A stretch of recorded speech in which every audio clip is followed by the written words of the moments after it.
பத்திரிகையாளர்களுக்கு பாதுகாப்பு கேட்டு வடலூரில் கண்டன ஆர்ப்பாட்டம்.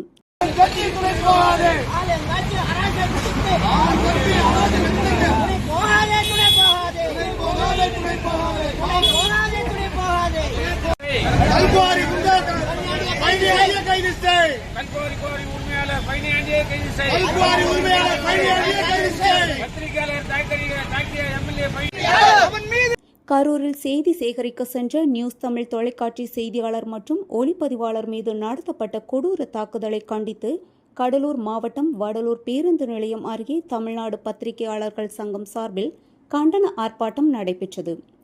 தாக்குதல் நடத்திய குண்டர்களை குண்டர் சட்டத்தில் கைது செய்ய வேண்டும், பத்திரிகையாளர்களுக்கு தனி பாதுகாப்பு சட்டம் உடனடியாக அமல்படுத்த வேண்டும் என ஆர்ப்பாட்டத்தில் வலியுறுத்தப்பட்டது.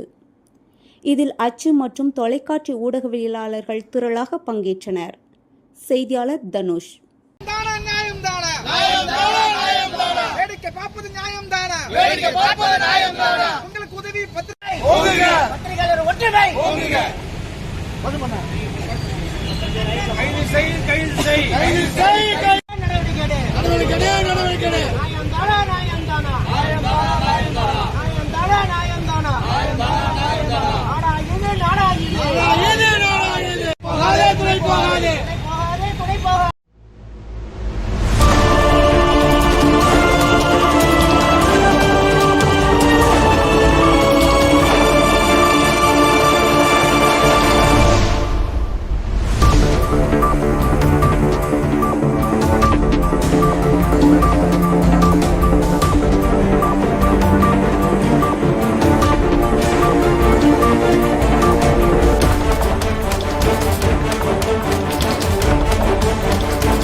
செய்திகளை உடனுக்குடன் தெரிந்து கொள்ள நம்ம வேதா நியூஸ் டைம்ஸ் சேனலை லைக் பண்ணுங்க, ஷேர் பண்ணுங்க, கமெண்ட் பண்ணுங்க, மறக்காம சப்ஸ்கிரைப் பண்ணுங்க. பக்கத்தில் இருக்க பெல் ஐகானையும் கிளிக் பண்ணுங்க. அப்பதான் நாங்க போடுற வீடியோஸ் உங்களுக்கு நோட்டிபிகேஷன்ல வரும்.